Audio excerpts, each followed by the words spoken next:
Join me, and together we can rule the galaxy as father and son. Hello, Doctor Who fans, and welcome to a double dose edition of Who on Who, the podcast devoted to the review of classic series Doctor Who DVDs released in the United States in no particular order. I'm your host, as always, David Hooie, and I am excited today because I have with me in the studio, I know you're feeling it, twice the Hooie for the same podcasting dollar. I have with me my son, Martin. Marty, welcome to the show. Thank you.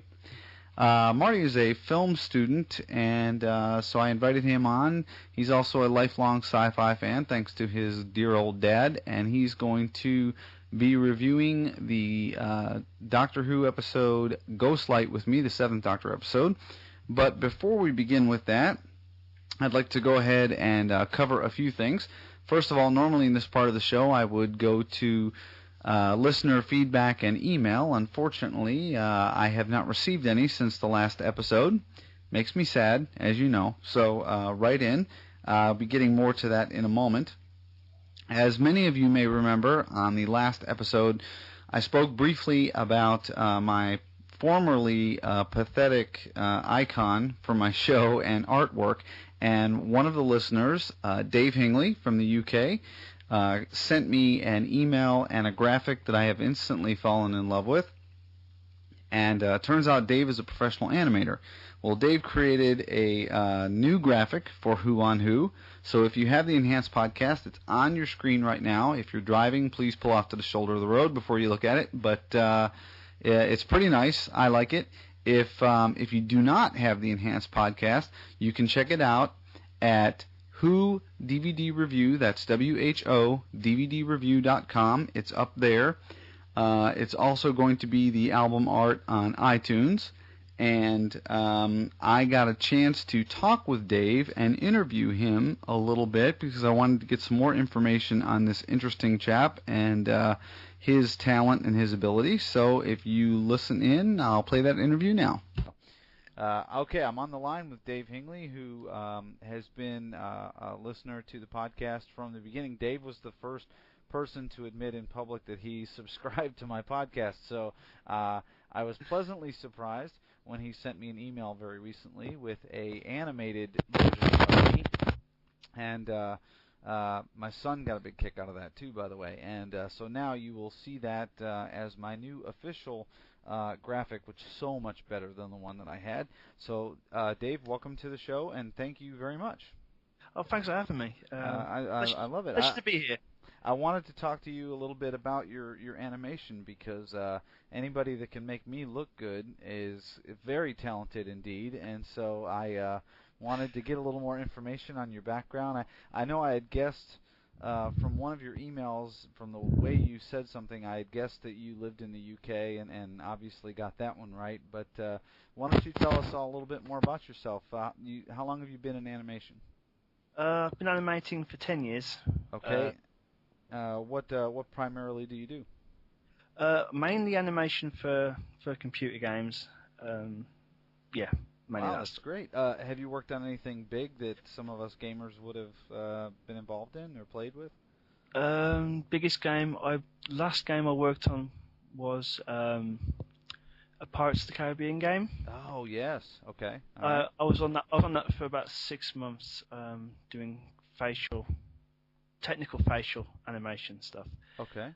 That was good fun. That was good fun. Before that, I did there was a Terminator game as well. Okay. They're probably the most recognizable ones, you know. Well, what do you enjoy most about what you do?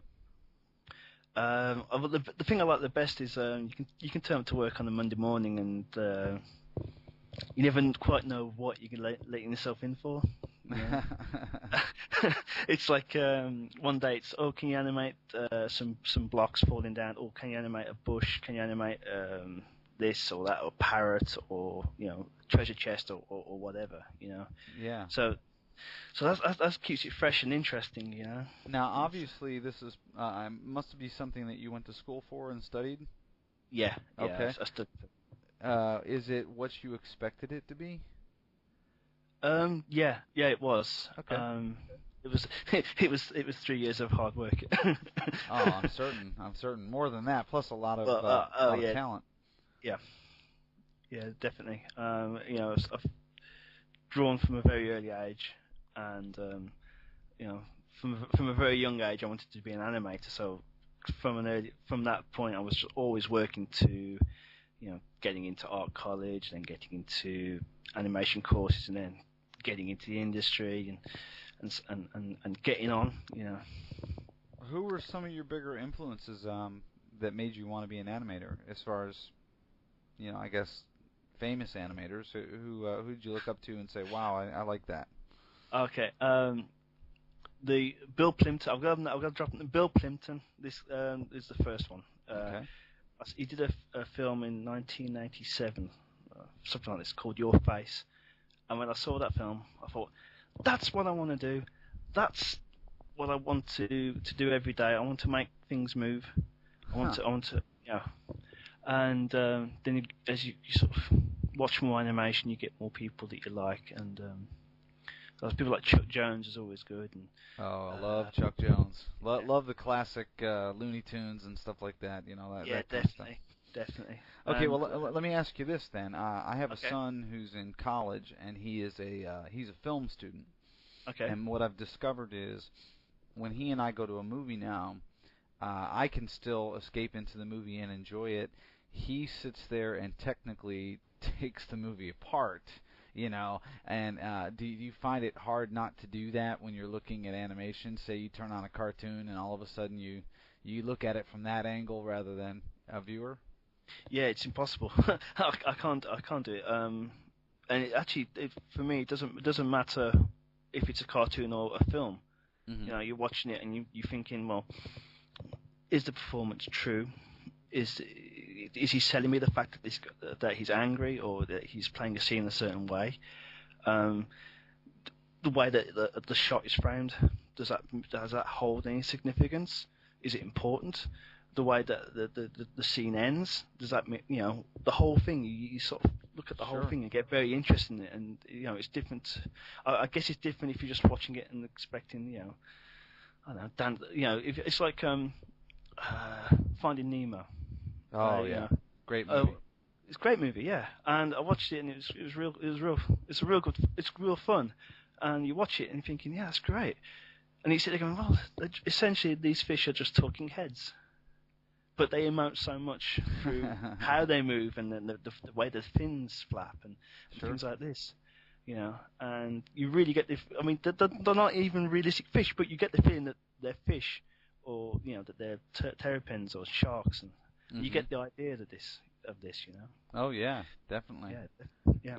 All right, well then let me ask you something, because I have posted this. I've posited this out on the Podshock message boards before over at Gallifreyan Embassy, and what happened was a topic had come up about multi-Doctor stories, kind of working back to the whole Doctor Who theme here. I love multi-Doctor stories. I have, I think, all of them on DVD, and I just enjoy that concept. And the practicality of doing a multi-Doctor story now is impossible, really, because we've had a few actors who are deceased. We have many who have aged beyond the point of recognition as who they were. So I always thought the obvious answer to me was an animated multi-Doctor story.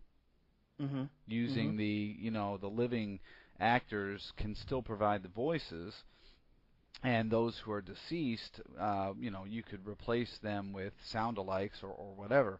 As an animator, have you ever thought about, and a Doctor Who fan, have you ever thought about that, and have you ever considered, how doable that might be? Yeah, I thought about it. I'm not. Let me rephrase this. Yes, I thought about it, and when you start thinking about it, you suddenly start realizing that there's a lot of issues that need to be resolved before you even make a character walk across the screen. It becomes more and more difficult. Mm-hmm. If you had a lot of money and a lot of people, right, it'd be great. It'd be a wonderful thing. Incidentally, I was I was at an animation festival in November last year, and there was a panel with the producers from The Invasion. Oh yeah, I was going to ask you about that too. Yeah, and they developed a style of animation that allowed them to make two half hours of animation, because it's the last two missing episodes, isn't it? Yeah. And without it allowed them to animate it without frankly, without them going crazy. Yeah. But yeah, I mean, it'd be nice. I mean, I see a lot of fans out there are doing sort of animated Doctor Who stories. Have you seen the Invasion DVD? Yeah, I have it. Yeah, I do. Yeah, I do too. I loved it, and I thought to myself, okay, the next one that should be done is 10th Planet. 10th Planet, yeah, absolutely, yeah. because Everyone, it's major. We're missing the first regeneration scene, and they could do more with it if they even wanted to. It's so iconic, and but I heard that the expense to do Invasion was so high that they're probably not going to animate anymore. It seems like such a crime. It does seem tragic. I mean, from what the producers told me at the festival, it was an accounting blip that somehow they had a surplus of cash that they could invest in making this. It was a one-off event, and they chose Invasion, which is okay. I mean, surely something more like that. 10th Planet would have been my personal preference, or Power of the Daleks, or something like that would have been really. Oh yeah, really good for the completist fan, Sure, absolutely, yeah, and I think a lot of us Doctor Who fans. It's funny that you use that term because when I had Steve DeStacy on my 4th episode and he was my co-host, we were talking before we started recording, and he and I are both completists. I think a lot of classic Doctor Who fans are completists, and we're looking at our DVDs on our shelf and saying, okay, I'm missing this one, this one, this one, and this one, So I would love for them to make the animation a reality, and maybe at some point they will after they've released everything. I mean, there's always that hope, There's always that hope that you go into the BBC website and there's a news article, missing episodes found. Wouldn't that be amazing, Oh yeah. That lost episode's just been found in the garden shed somewhere. And it's I mean, that actually happened. With Tomb the Cyberman was really. It was that, and I think it was Dominators or the Mind Robber. They just turned up in a shed, I think it was. Wow. Like it was like a really happy day. Oh my gosh! All of a sudden, 2 episodes that were lost. You can tick them off. Yeah, we've got them back. Brilliant. Yeah. Yeah, and we keep hoping. We keep hoping that will happen at some point. But you never know. Yeah, it's just one of those things there. So what are you currently working on that we can brag about a little bit here to the listeners? What do you got on your table right now? Is there anything that you can divulge or not? Not professionally. Personally, I've got some stuff that I'm working on. A whole bunch of robots. That's good fun. Okay. I'm making my own little film. Oh, wonderful. A little short film. I've got a blog about that. I'll give you the link, and you can put it up on the show notes and stuff. Yeah. And I'm basically in pre-production for that. Well, go ahead and mention the link now, because at least if anybody's not driving while they're listening to this, they can jot it down. But I will put it on the show notes as well. I'm gonna have to find the link out, I'm afraid. Okay. I'm also working on a project. It's a World War One film, a film set in World War One, and I'm doing a lot of the background special effects for that. Okay. It's called The Price of Freedom, and it's made by a company called Eliander Films, and it's a project that I've sort of I was asked to sort of step in and help out on some effects, take some things out of the background, add some explosions, do things like this, and I was sort of really happy to sort of to go and help this stuff, because it's an important subject, and I think it's a subject that a lot of people are still very passionate about, especially, people, not just history buffs, but I think a lot of people, when they consider family connection and a lot of that, it affected so many people as a historical event that I think it is something that a lot of people are very passionate about. Yeah, definitely. Well, I'll tell you, I've got, I just noticed this while we were talking. The picture that you sent me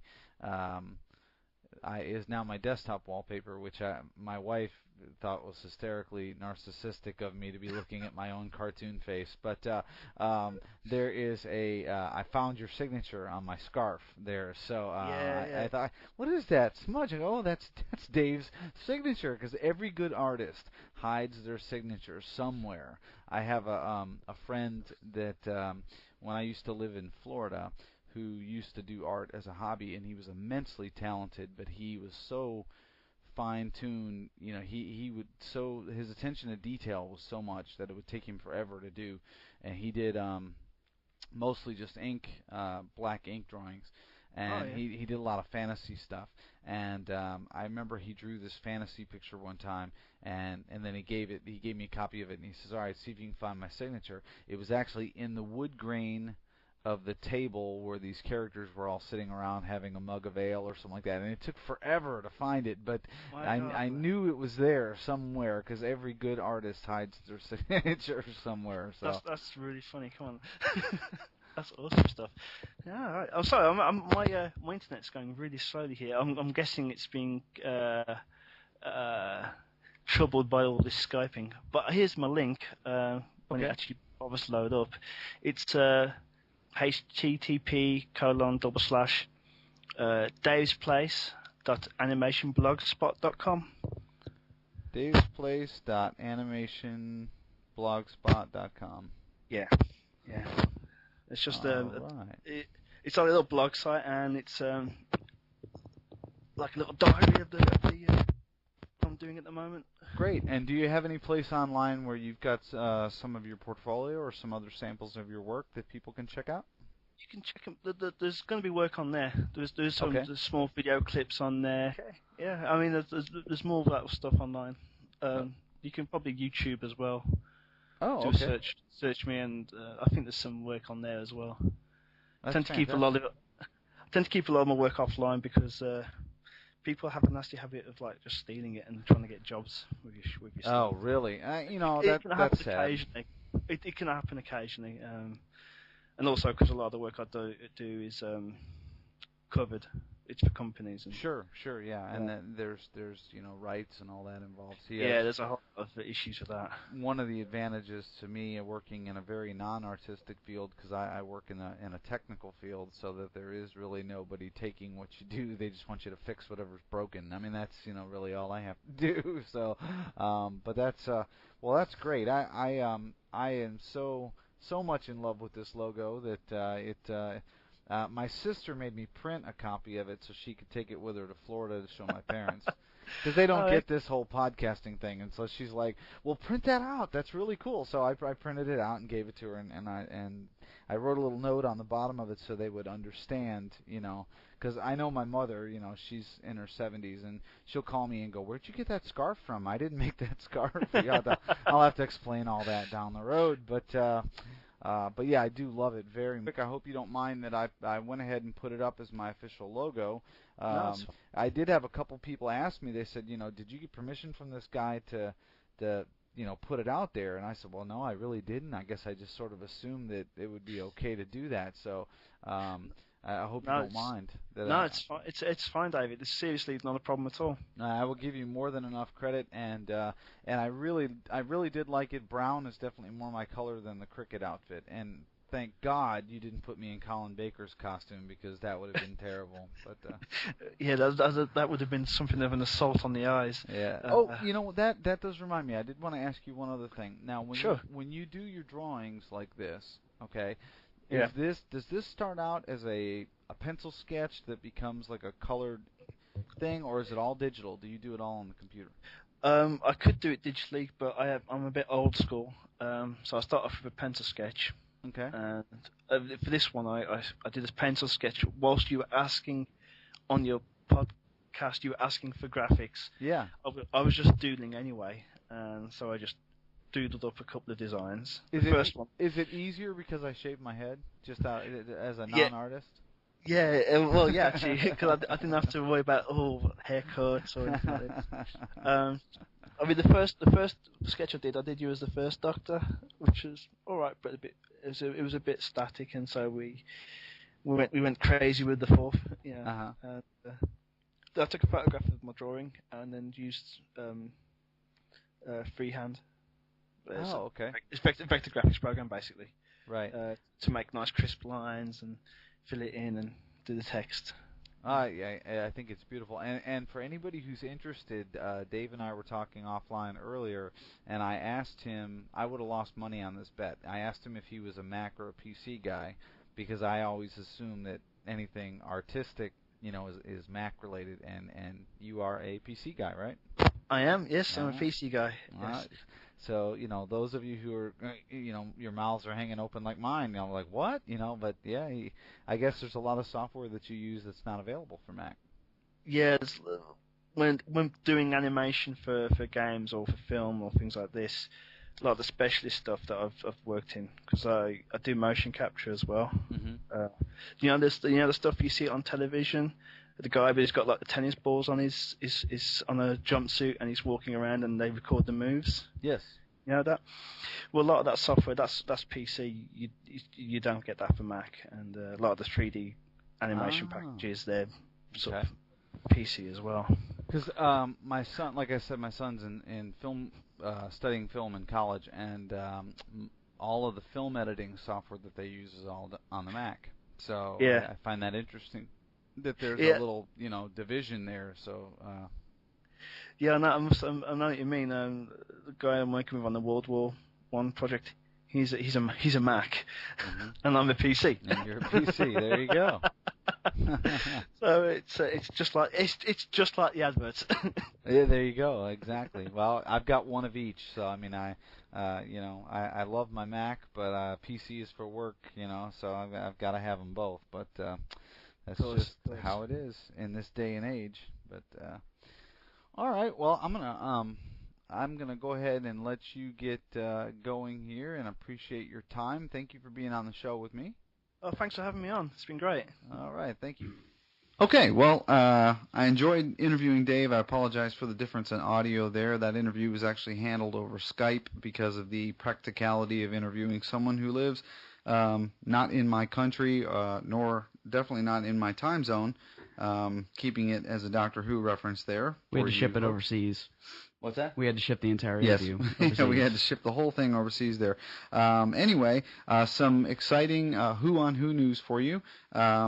As of right now, I have purchased the domain name of whoonwho.com. I figured nobody else was going to grab it, so I got that.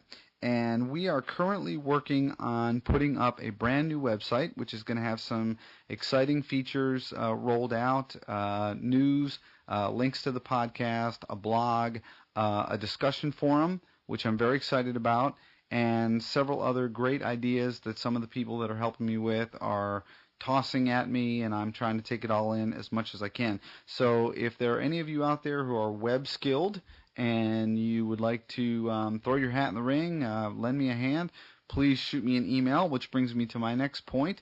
Now that I have that new domain, got a new email address, so let's try this one out. The email address is david@whoonwho.com. Give me an email. Let me know it's working, okay? I would appreciate it. Now, we are going to set the TARDIS controls for October of 1989, more specifically October 4th, which is the first air date for the Doctor's 157th adventure, a three-part story called Ghostlight, starring Sylvester McCoy as the 7th Doctor and Sophie Aldred as Ace. Hang on tight. Here we go.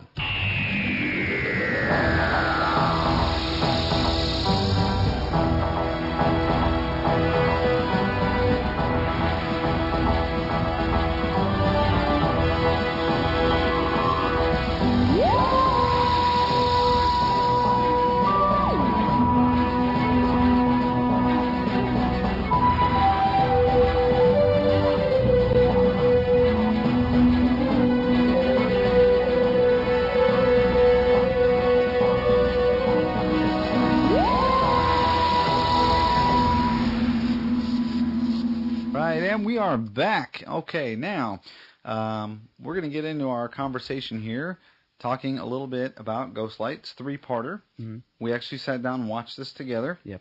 I actually watched it twice because I'm older and my memory isn't what it used to be. But actually, what I did was I watched this twice because I did some reading ahead of time, and a lot of what I'd heard from, or a lot of what I'd read actually from people who'd seen it and other reviewers, were that you almost had to see it twice to really understand it.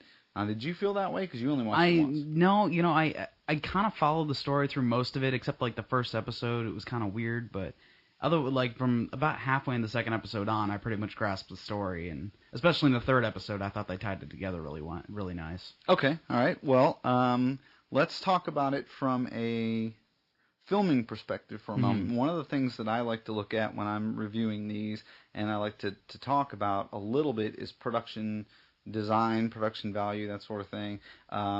It's very easy to nitpick production value when you're talking about a 1966 Doctor Who story with the cardboard sets and the rubber monsters and all. This one is sort of a Victorian period piece kind of thing. Okay, as a film student, I want to make sure that my college money is getting well spent here. How would you say that's being shot? I mean, what did you think about it? Well, you mean like being shot? I'm kind of confused. Well, I guess from the theatrical mechanics, from what you know, as far as camera work, editing, that sort of thing. I mean, did you think that it flowed well, or? Well, I mean, I don't really look at that kind of stuff as much as I probably should when I'm watching a movie or something. Something I did notice was when you were going through the extras, and I was just kind of muddling around in the background. I did notice that it looks like they almost shoot it with a 3-camera setup on one stage and then do a video switcher in the back, which is normally used for news broadcasts, which I'd never seen done before on, a recorded show like that. So okay, I thought that was kind of interesting. Well, I do know that this particular story was shot, and I think it was for budget savings, but they shot this whole thing in studio, which, Doctor Who is infamous, or, if you will, for location shots. This one was completely done right inside studio. We did see in some of the extras where they had, what did you say, 3 cameras? Yeah. And they were doing some close shots. It looks like the cameras are going to run over the actors. And I thought that was, it was interesting to see it, because you already watched the actual show, and then you go back and you see a still shot of Sylvester McCoy in frame, like 3 cameras shooting at him from 3 different angles, and you say, oh, yeah, I remember that scene.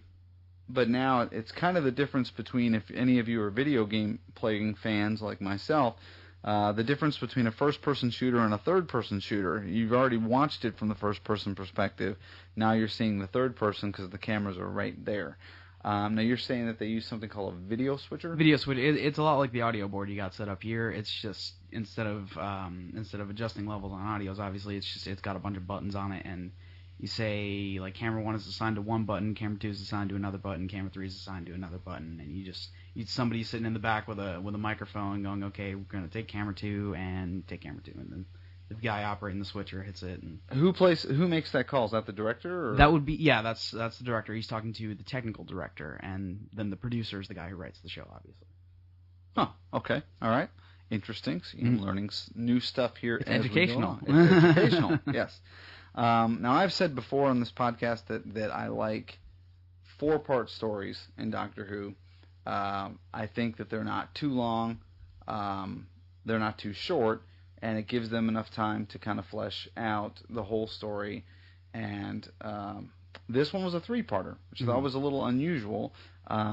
Black Orchid is another one that's very short. I think it's a 1 or a 2-parter. I have to go back and still do that one for the podcast. But sticking with this one as a 3-parter, in your opinion, having seen it once, and I've seen it twice, it's a good story, but do you think that they could have used a 4th part to help kind of flesh things out a little bit? Possibly. I would go with possibly, just because in my opinion, there wasn't a whole lot that was really left unexplained that I thought needed like a 4th part, but there were some things that I didn't think were explained very well. like especially in the third part, they just kind of like presented some stuff like, okay, this is how it is, and then let's get back in the TARDIS and go. Right. Yeah, I kind of noticed that too. Now, I like Sylvester McCoy as the Seventh Doctor. Hey, it's my show. If you don't like that, that's too bad. I like it too. McCoy gets a bad rap, but you and I have always both enjoyed him. I like, and I've mentioned this on the show before, I like the Second Doctor for a lot of the same reasons. I like the Seventh Doctor because he's very plotting. You can kind of tell, I mean, even in this particular adventure, he makes a comment at one point. He says something to the effect of, even I can't play that many games at one time. Right. Because he's doing his typical manipulation. The story itself actually starts off with a manipulation, basically in a nutshell, without being too spoilerish. His companion Ace has been to this house before. This house is called Gabriel Chase, and it's in her hometown of Perivale. And Ace had a very frightening experience there as a 13-year-old girl in her normal timeline. And apparently at some point off screen she related the story to the Doctor. He felt it would be maybe cathartic or healing for her to go back and revisit it. And I think there was also, I just sort of got the impression there was a little bit of curiosity there on his point too. So they revisit Gabriel Chase, but he doesn't tell her that that's where they're going. And I thought that was a little revealing, because when she does find out, she's a little upset at him. She runs off. And this is not the first time that he's played with her a little bit. In other stories, he does that as well. So I get the impression that he's trying to teach Ace, but he's... I don't know how I feel about that. There seems to be more character development with Ace as a companion at this point than there was ever before with other companions. Do you agree? Or? I can see where you're going with that. Okay. Now this is what commonplace on the new show now. They go into a lot of background, a lot of detail on the characters. They talk about their extended families. We knew Rose's family, Martha's family, Donna's family. So that's commonplace now. It wasn't commonplace in 1989. But I think that after watching this, I have to attribute that to Ace, to being Ace is the first character whose background we started to get glimpses of. A little bit of her personality, some of her quirks, things like that, because I felt like the Doctor was trying to do something positive with her in her life. He wasn't just taking her on a ride in the TARDIS. He was teaching her and sort of, kind of trying to mold her and all that. To what end, I don't know, and I guess we never will know, because the show ended when it did. But I thought that helped to redeem the story a little bit for me.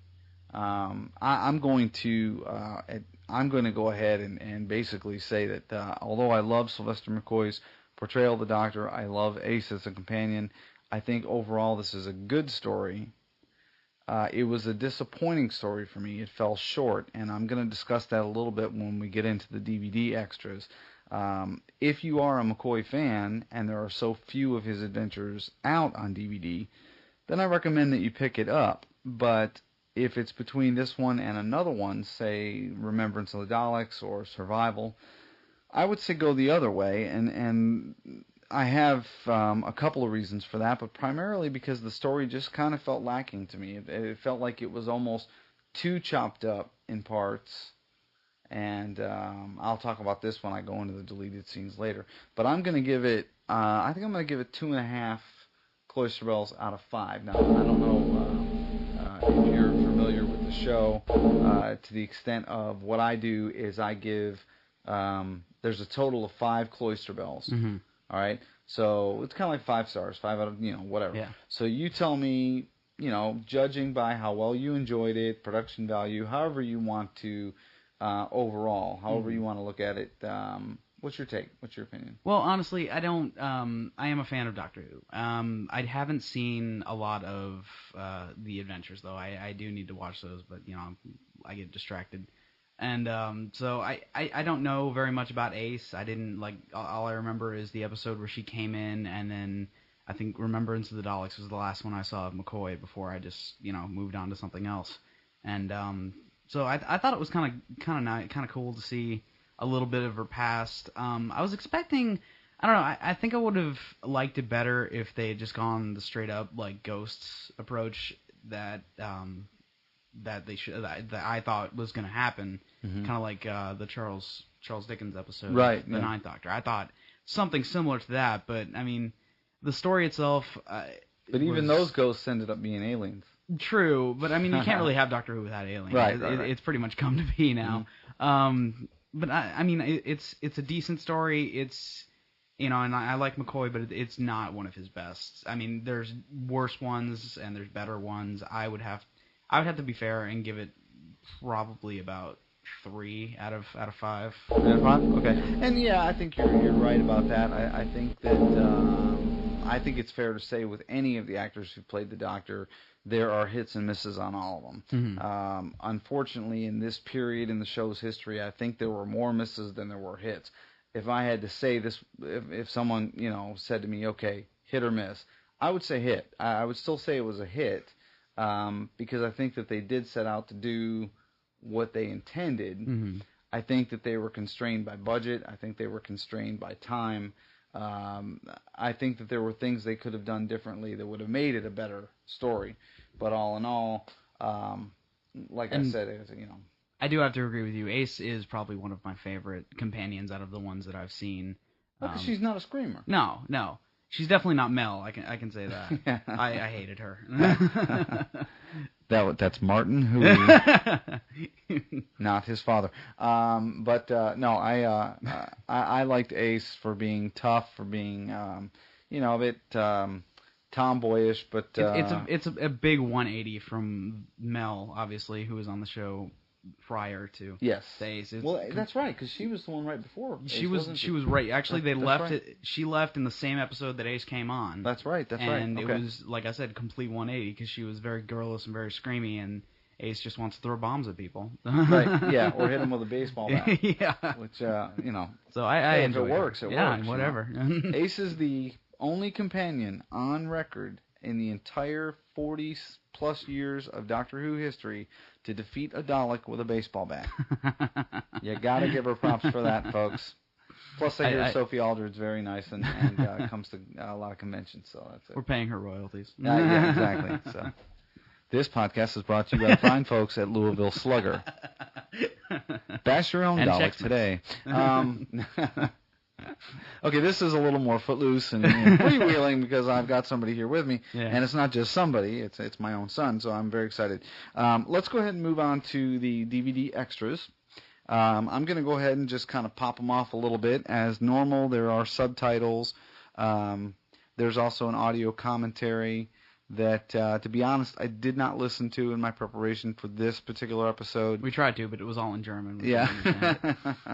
I did know that it was there. I know it's there. I did read another reviewer who stated that it was actually a very good commentary because there is a lot of camaraderie on there, which I've mentioned before. There's 2 types of commentary. There's a commentary where people come in and they've either maintained a friendship or they haven't seen each other in a long time, but they connect.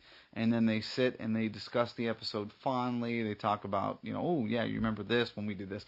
Those commentaries I enjoy. The ones where people, like, say it's the second unit director and, one of the stand-ins for the Doctor get together, and they've got nothing. They've got no connection, nothing really to talk about. Then they get into a lot of the, oh, hey, that part was played by Bob so-and-so, and he's working down at, this place now, or he's, doing an off-Broadway production of, Hamlet, or whatever the case may be, and I just don't find that as engaging. But I agree. I listen to a lot of commentaries, and I do notice those. I did read in the commentary review that it is more the former, not the latter, and so it is worth a listen if you are so inclined to do that. The info text, of course, on the DVD, which Marty and I actually watched all of it with the info text on. I'm usually very good about not being distracted, but this time It was a little distracting. I kept trying to focus on the story, and I kept forgetting that the info text was there, and I thought it was subtitles, and I would start trying to read the subtitles and realize that it was just useless pieces of information. Yeah. The wood grain on that door is actually made of fiberglass and was developed by a guy named Paul Richardson off of Paul tragically got food poisoning on Tuesday the 11th, but was treated and released later that day. Right, exactly. I mean, some of that info text, it's like, okay, guys, a bit much. Give us a break. But it was still enjoyable to some of it was interesting little tidbits here and there. So that wasn't quite so bad. There is a documentary called Light in Dark Places. It's an interview retrospective with actors regarding shooting this particular episode and them reminiscing, which was good. There's also the deleted and extended scenes, and this is what I wanted to get to. The deleted and extended scenes are set up almost as like an old world Victorian era scrapbook kind of thing, where they show it in like a sepia tone, a still shot, and then they go ahead and you kind of zoom in, the scene goes to color, and they play out the extended scene, the deleted scene. And I watched the deleted scenes up to the point of the last episode, because I hadn't watched the last episode yet. But even in that small amount of time, I looked at those deleted scenes and I said, that added just not an incredibly amount. I mean, some of it was exposition, some of it was just, an extra line here or two, or a glance or a comment, but it was enough that I really wish that when they put this DVD together, they would have done like a Lord of the Rings kind of thing, where they took the footage and stuck it right back in where it belonged, or replaced the shorter scene with it, or even gave you that option. Because I think that it added to the DVD quite a bit. Among the other extras on the DVD is the a thing called Writer's Question Time. It's a panel from the 1990 Panopticon. It's an interview with Mark Platt, the writer, where he talks about some of the original concepts that he had come up with for the story that didn't get produced, and some of the alternative things. There's questions about, hey, what did you intend with so-and-so, that kind of thing. And I thought this was a little bit long. I did actually watch this when you weren't here, and I thought it ran a little long. I don't think that it really gave a lot of extra information, but, if you're one of those people that you want to grab every morsel of the cost of the DVD and watch everything, then it's maybe worth a quick look. But if you're looking to skip over one or two things on the extras, this is one that I would recommend skipping over.